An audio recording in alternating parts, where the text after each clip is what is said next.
Good evening. Oh, let's move the camera. We've got the camera in the wrong place. That's a good start. Good evening to you.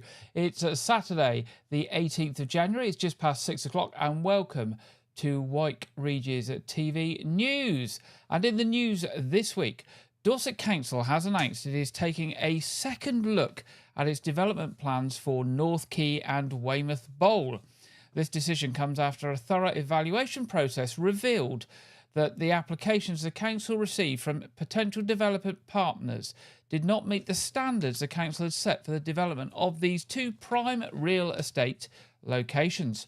The council began the process of searching for a development partner back in January 2024, following a decision made by the previous cabinet to progress with a procurement process to redevelop land both at North Quay and the former Weymouth Bowl site. Unfortunately, none of the applications received met the criteria set by the council. Councillors are now considering which alternative options are most suitable to achieve the objectives, particularly in light of the feedback from developers and the council's advisors. The council will now take some time to consider the next steps and will announce its plans in the coming months. So it looks like it's set to be a car park for a little bit longer. Weymouth Town Council has voted to increase its council tax precept for the coming year, which will see residents pay an extra £1.50 a month on Band D properties. The recommended precept of £3,899, £3,899,180 for 2025-2026 was agreed at full council meeting on this Wednesday, the 15th of January. The £1.50 a month increase, or £18 a year towards the services of the council provides across the town, will come into effect from April. The precept refers to the town council's share of the council tax paid by residents and is used to maintain local services including parks, gardens and open spaces, pays for events, cemeteries, allotments, the beach and 10 public toilet facilities. The council also gives grants to local groups and supports community and safety initiatives across the town. The budget proposals were also approved, which will see the town council spend £4.6 million on its work for Weymouth over the coming year, and the budgets are financed through a combination of income generation, service fees, and of course the income from the precept. Now, if you want to get any more information on that, you can go to the committees part of the Weymouth Town Council website at www.weymouthtownCouncil.gov.uk/committee. And then you can see the papers there with all the budget stuff as well. Now, as part of the Fire Kills campaign, Dorset and Wilts Fire and Rescue is asking people to make sure they fit smoke alarms on every level of their home and test them regularly. Latest fast statistics reveal that one smoke alarm may not be enough to provide you with the best chance of escaping a fire in the home. Now, despite 93% of homes having at least one working smoke alarm in their home, smoke alarms alerted householders to a fire in England in only 47% of cases. The most common reason a smoke alarm failed to activate was because the fire was outside the range of the detector. Safe and Well manager Sarah Moore said, regularly testing and making sure there are enough smoke alarms is extremely important. If you don't have enough or they're not in the right place, you may not be alerted in time to a fire. Now, the top tips from Dorset and Wilts Fire and Rescue in terms of smoke detectors are: install at least one smoke alarm on every level of your home. Fit your smoke alarms in the right place. The ideal position is on the ceiling, in the middle of a room, or on a hallway or landing. Consider fitting additional alarms in other rooms where there are electrical appliances and near sleeping areas. Don't put alarms in or near kitchens and bathrooms where smoke or steam can set them off by accident. And make sure you replace your smoke alarms every 10 years. Now, if you want to get specific advice for your home, you can visit an online home fire safety check website, and that is at www.ohfsc.co.uk. That's www.ohfsc.co.uk.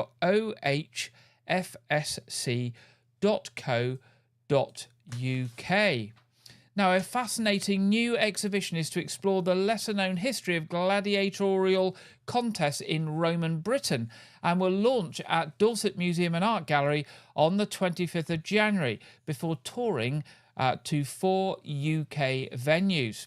The exhibition will showcase remarkable artefacts, including the iconic Colchester vase, which vividly depicts a real gladiatorial battle, and the Hawkingdon helmet, the only confirmed gladiatorial armour from Roman Britain.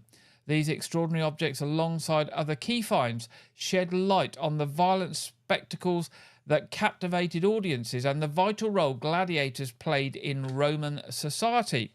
Highlights also include discoveries from Maunbury Rings in Dorchester, a site originally a Neolithic henge that was repurposed as a Roman amphitheatre nearly 2,000 years ago. The transformation highlights the profound cultural impact the Romans had on Britain and offers a rare glimpse into the world of ancient gladiatorial contests. So that's from the 25th of January at Dorset Museum and Art Gallery, and then it will tour 4 other venues in the UK. Now, Dorset Council is forming a new group for young people, the Dorset Unstoppables, to capture the voices of young people with special educational needs and disabilities.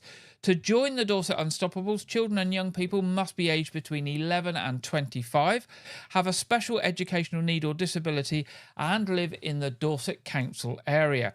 The aim of Dorset Unstoppables is to give young people an accessible, safe and inclusive space to be listened to. Young people will have the opportunity to share feedback and ideas in a variety of ways to ensure that young people and council decision makers work together to get services right for families and children and young people in Dorset. Now, 2 online webinars will take place at the end of January for young people, parents and carers to find out more about the group and the type of activities that they will take part in. And the first one is on Tuesday the 21st of January. That's coming up in a few days' time. And the next one is on Wednesday the 29th of January. Now, on Tuesday the 21st, it will start at 4:30, and on Wednesday the 29th at 5:30. The Youth Voice team will also be holding a follow-up event in March.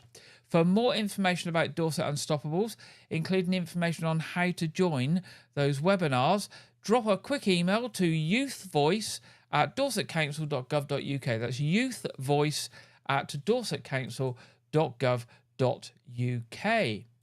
South Western Railways is advising customers to plan ahead for the next 2 weekends in January due to engineering work. Maintenance in the Wimbledon area will affect services across the South West Railways network, with long-distance services between London and Waterloo and Exeter, St David's, Portsmouth Harbour and Weymouth revised and diverted on both Saturday the 18th and Sunday the 19th, and Saturday the 25th and Sunday the 26th. Network Rail engineers will renew approximately 800 metres of track, ballast and sleepers between Wimbledon and Earlsfield. They will also replace points and install 100 metres of conductor rail which powers trains. This work will improve the reliability of the track in the area, reduce the number of faults caused by rail and wheel wear, and provide customers with a smoother ride as the layout of the track is improved. Direct trains will run to and from London Waterloo on these dates. However, they will take longer than usual. Customers are advised to allow extra time to complete their journeys. Services between London, Waterloo and Weymouth will be revised and diverted. Customers can plan ahead by visiting the following website: southwesternrailway.com/plan-my-journey. So that's southwesternrailway.com/plan-my-journey. Now, Peter Williams, who's the South Western Railway Customer and Commercial Director, said customers should plan ahead if they intend to travel on these weekends in January, as engineers carry out vital maintenance at one of the busiest parts of our network. There will be a large number of service changes, with rail replacement buses operating on our suburban routes and with long-distance services revised and diverted. Diverted services will take around 30 minutes longer than usual, so customers should allow extra time when travelling. We are very sorry for the disruption and are very grateful for our customers. patients. There we go. That's from South Western Railways. Now, from Dorset Police, officers are appealing for witnesses or anyone with information to come forward following an assault in Weymouth. Between 11 p.m. and 11:30 p.m. on Friday the 13th of December, a woman was reportedly assaulted by an unknown woman at the Rock Pub in Abbotsbury Road. It was reported that the victim was grabbed by her hair and pulled to the ground before being jumped on. Police Constable Amy Holland of Bournemouth Police said, "We are continuing to investigate this incident and have now received a full account from the victim. There will have been other people in the pub at the time, and I would ask anyone who saw what happened and has not already spoken to police to please get in touch." Also, police officers are appealing for witnesses or anyone with information to come forward following a reported public order incident in Dorchester. The incident occurred at around 4:30 p.m. on Thursday the 16th of January in Trinity Street, involving the driver of a Mercedes and a male pedestrian. It is reported that the pedestrian told the driver of the car to slow down as it believed the driver was accelerating as the victim was crossing the road with children. The suspect then reportedly shouted repeated racial abuse at the victim. A 41-year-old man from East Dorset was arrested on suspicion of a racially aggravated public order offence and released on police bail while inquiries continue. Police Sergeant Mia Jakeman of Dorset Police said, "This incident happened in a busy area and I'm keen to speak to anyone who may have seen what happened. In addition, I'd like to hear from any motorists who may have captured anything of relevance on dash cam footage. I understand a number of members of the public intervened at the time and I'd like to thank them for their assistance." Now, anyone with information on either of these incidents is asked to contact Dorset Police by calling 101, or they can do it anonymously by contacting the Crime Stoppers charity on free phone 0800 555 111. That's 0800 555 111. Now, Richard Gabe, who's the press officer... Oh, where's the photo gone? There we go. Richard Gabe, who's the press officer and social secretary for the West Dorset branch of the Campaign for Real Air, or CAMERA, has said it's nearly time to raise a glass and toast the annual Dorchester Beer X, which opens on Friday, January the 31st and February the 1st in the Dorchester Corn Exchange. The popular sellout event, now in its 36th year, is organised by members of the West Dorset Campaign for Real Ale and Dorchester Casterbridge Rotary Club. The festival is once again being sponsored by the local Cern Abbas Brewery, whose representatives will be around over the weekend for a chat, and there will be opportunity to try a selection of their ales, including a festival special 94 IPA. Money raised this year will go to various good causes, with the festival's primary benefactor being the Yeovil Freewheelers Blood Bikes, whose volunteers courier vital medical supplies to hospitals within the Dorset and Somerset area. Now, they're moving around blood supplies, medical tests, and sometimes even organs, I think, for transplants. So a very important service that is there 24/7, helping us and the NHS. Now, funds raised through the raffle will go to the Dorchester Youth and Community Centre in Kings Road, Dorchester, which provides a valuable asset to the community and a place for youngsters to safely meet and take part in activities with volunteer and youth leaders. Hot snacks will be available at all sessions, plus a top shop and cloakroom. A small selection of wines will also be available. There will be seating for over 100 people and live entertainment on Friday evening from a local acoustic artist, Jack Daniels, so expect fun and interactional banter. Saturday sees the Beer X debut of Bournemouth-based covers band Bullet, who play tracks from Muse, Foo Fighters, Kings of Leon and Killers, to name a few. So expect a good rock session there.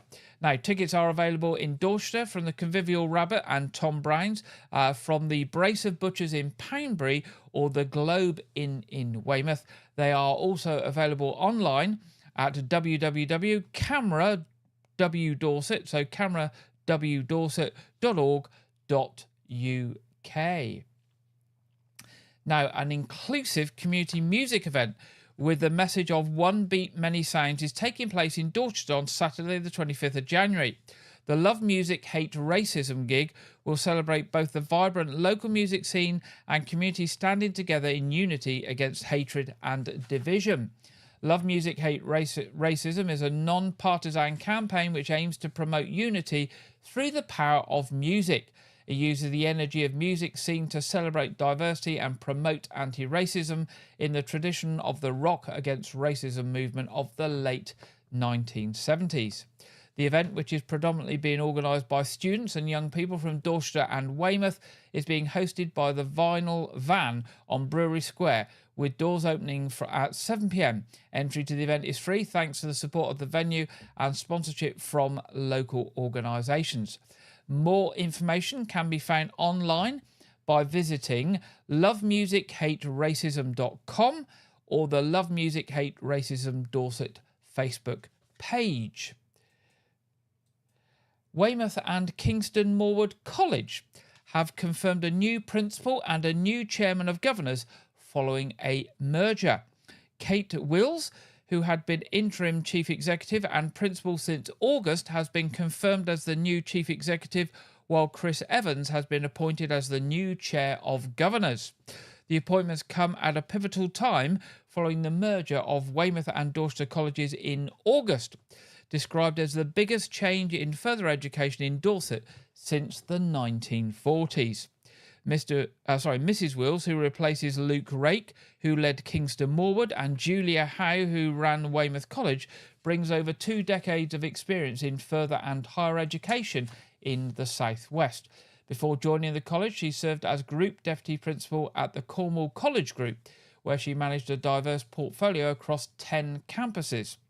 Mr. Evans replaces Steve Webb, who's appointed Chair of Weymouth College in 2022 and oversaw the merger discussions and process during 2024. Mr. Evans has a career spanning financial services in UK, Europe and Southeast Asia. He has held roles as both Chief Executive and Chair across large corporates and smaller enterprises. So good luck to both of those in the new merged Weymouth and Dorchester colleges. Now, dedicated volunteers have launched an appeal to raise £20,000 to complete the restoration of a historic TC carriage that will enable the 1960s British Rail push-pull diesel trains to run from Swanage to Corfe Castle for the first time since 1971. The TC push-pull diesel trains are an important part of Dorset Railway history because they span the 2 decades from the end of the mainline steam trains between Bournemouth, Poole, Dorchester and Weymouth in July 1967 to the start of the new electric trains on the route in May 1988. Between Bournemouth, Southampton and London Waterloo, the TC carriage sets ran coupled to new electric trains that came into use with the end of steam in July 1967 and ran until British Rail introduced modern electric trains on the main line in May 1988. The £20,000 appeal is being made by the Swanage Railway Trust 4TC group, formed in 2017, so it can restore a third TC carriage. 2 other TC carriages are currently being restored by the group. Swanage Railway volunteer Dan Bennett said it will cost £70,000 to restore the coach, but thanks to a generous benefactor, we need to raise £20,000 from the public. Donations that will be matched by the Swanage Railway Trust, of which the 4TC group is a part. Now, donations for the restoration can be made by the 4TC's group website at www.4tcgroup.co.uk. That's www.4tcgroup.co.uk, and they are looking for up to £20,000 so that they can refurbish that carriage. And finally, in our news headlines tonight, a group of fundraisers have launched a mega campaign for the year ahead. The Weymouth and Portland Round Table is supporting Weldmore Hospice Care and the Front Skate Park in 2025 with a number of events. As part of this fundraising mission, the organisation is gearing up for their Summerfest, which will return on Saturday, June the 7th at Redlands Leisure and Community Park. The festival boasts a fantastic lineup of live music with acts. Weldmore fundraiser Eden Fraser said, "We are thrilled to be one of the chosen charities for Summerfest this year. It has proved to be such a popular event, and right now Weldmore really needs the support of the local community so that we can continue to provide specialist end-of-life care for adults with a life-limiting illness and support for their loved ones. The Round Table has also welcomed a new chairman, Carl Holmes, who has taken on the reins from local businessman Jason Frampton. Upon taking over the role, Mr. Holmes said, "I am very proud to be taking on the role as chairman of the Weymouth and Portland Round Table. I am thankful for my predecessor, Jason Frampton, and all the members for the support they have shown me. To find out more about the Round Table and its events, you can go along to weymouthroundtable.co.uk. That's weymouthroundtable.co.uk. And that's the end of our headlines tonight. It's now time in tonight's programme to go over to Andrew Wright for this week's film review and preview.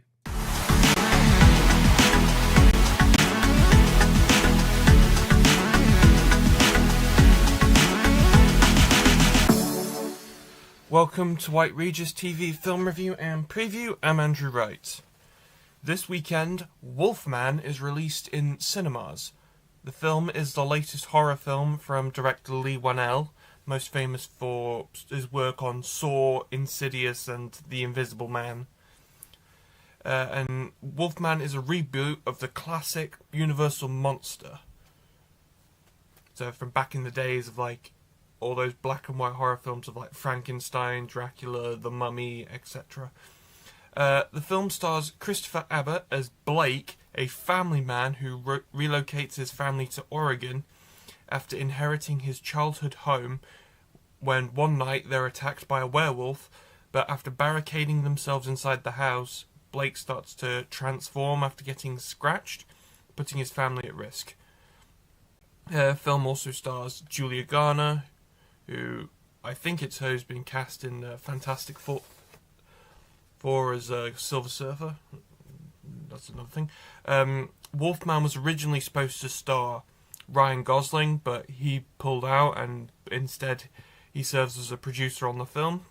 So the film's pre-release reviews are pretty mixed, with critics praising the body horror and Whannell's attempt to bring a fresh psychological dimension to the Wolfman, but they feel it comes at the expense of proper scares. I think a whole lot of new reviews have been released. I haven't looked at them. Wolfman is in cinemas now. Also released in UK cinemas this weekend is A Complete Unknown, a Bob Dylan biopic and the latest film from director James Mangold. The film is a biopic of Bob Dylan, starring Timothée Chalamet, who also produces the film, as the artist Bob Dylan.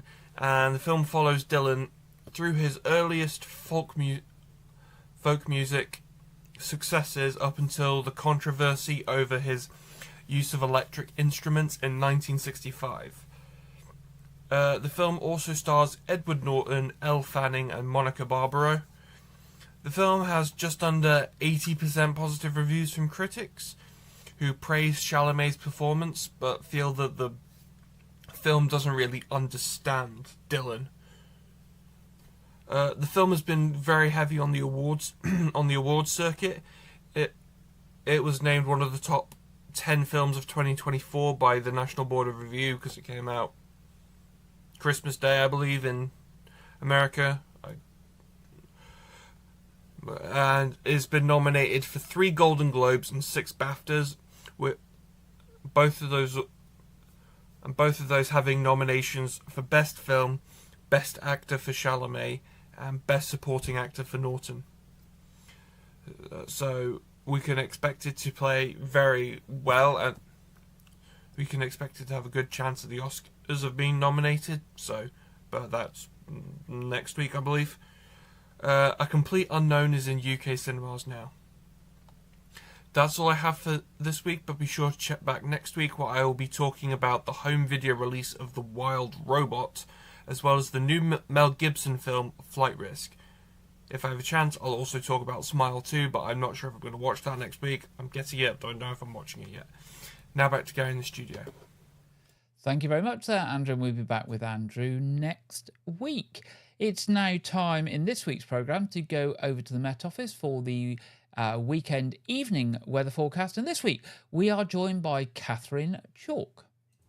Hello. Well, the dull, cloudy and cold theme continues as we head into Sunday, but for most of us, it should stay largely dry. Through the rest of this evening and overnight, then this blanket of cloud across England and Wales will continue to push its way northwards. There'll be some breaks in the clouds, especially across northern parts of England, so temperatures quickly falling away here. A touch of frost, perhaps even with some mist and fog patches. The clearest skies, though, across north and eastern Scotland. Further towards the west of Scotland, though, temperatures holding up overnight, around 7 or 8 degrees for Northern Ireland as well. But underneath all this blanket of cloud, temperatures generally close to freezing. So a cold start to Sunday morning, a murky start too, and in the south we'll see some drizzle but also some snow grains just moving in from the English Channel and pushing their way further towards the north. Elsewhere it is a cloudy picture, especially compared to Saturday, with the best of the sunshine across the north and east of Scotland once again. Further towards the west we do have this cold front just bringing in a bit more rain across western parts of Northern Ireland and into the Western Isles. But especially underneath this cloud and rain, temperatures are going to be struggling, only around 2 or 4 degrees, so a cold feeling day. Further towards the west, temperatures a little bit higher, around 8 or 9 degrees. So as we go through Sunday evening and overnight, this band of rain will continue to push its way slowly in from the west, affecting Northern Ireland to bring rain here and to western parts of Scotland, followed by some showers. Not too much change across the bulk of England and Wales though, a lot of cloud, but there'll be some breaks to allow temperatures to quickly fall once again to give a touch of frost in places, but perhaps even some freezing fog to start Monday morning. So it's going to be a cold start to Monday morning for most of us. Again, a lot of cloud around. There'll be some breaks here and there, but we'll see some rain just coming into parts of northern Wales, into northern England and slowly into the Midlands. But for most of us, it is a largely dry Monday to come with a few showers across western coast of Scotland. As for temperatures though, still mild across the north and west, highs of 8 degrees, and temperatures just slightly up compared to what we'll see on the weekend. But that is all from me for now. Make sure to hit subscribe so you don't miss any updates, and I'll see you soon. Bye bye. Thank you, Catherine, for the evening weekend weather forecast. And just looking down here on the south coast, what we've got coming up. A little bit of rain possibly tomorrow, but mainly dry most of the week. Temperatures are quite cool again, though, this coming week, but hopefully not too bad with some sunny spells. Moving to our What's On for this weekend. Tomorrow, 19th of January, comedian Ed Byrne is at the Pavilion. And then also at the Pavilion, 7th of February, Absolute Reggae. 8th of February, Disco Inferno. 12th of February, Shakespeare by the Sea. 13th and 14th of February, comedian John Bishop. More information on those and other shows coming up at the Pavilion, and for you to buy tickets, weymouthpavilion.com, and any inquiries to the box office on 01305 783 225. Now at the Knowth Fort, already on, been running since, that's coming up on the 15th of February, so not 15th of January. 15th to the 23rd of February is the World War II week and family activities at the Knowth Fort. Then the Science Weekend on the 8th and 9th of March. So those are looking a little bit ahead. Information on those and anything else coming up at the Knowth Fort on knowthfort.org.uk. Looking at Arts Reach. Tomorrow, 19th of January at Burton Bradstock Village Hall, 7:30. Havisham. 31st of January, Joy at West Stafford Village Hall. 2nd of Feb, Joy at Shipton Gorge Village Hall, and 14th of February, Last Dance Studios at Portersham Village Hall, all around the outskirts of the Weymouth area. Not too far out if you fancy a little trip out in the car one evening. More information on those and lots of other stuff from Arts Reach available on the Arts Reach website, artsreach.co.uk, where you can also buy tickets and, most importantly, get information on how to find these village venues. Their information is very good on how to find those village venues. Now, looking at church services this weekend. Tomorrow, church services in the area. 8 o'clock communion at All Saints Church. 9:30 communion at All Saints Church. And 11 o'clock a service of the word at St Edmund's Lane House. Of course, our other programme tonight is our quiz at 7:30. Stream will go live about 7:15, so 3/4 of an hour's time approximately. That's a free quiz for all the community. It's very family friendly, suitable for everyone, and all are welcome to join. That'll be on these channels again at 7:15, but the quiz starting prompt at 7:30. Now, if you've got any news or events for us that are coming up in Wyke Regis, Weymouth, South Dorset and beyond that we can share with the community, then do drop us a line to news@wykeregis.tv. That's news@wykeregis.tv. We would love to hear from you. Other than that, all that remains for me to say is have a good weekend. Stay wrapped up warm. It's a bit chilly out there tonight. Hope the weekend is good for you and the week ahead is good. And we will be back with you next Saturday at 6 o'clock. Good night.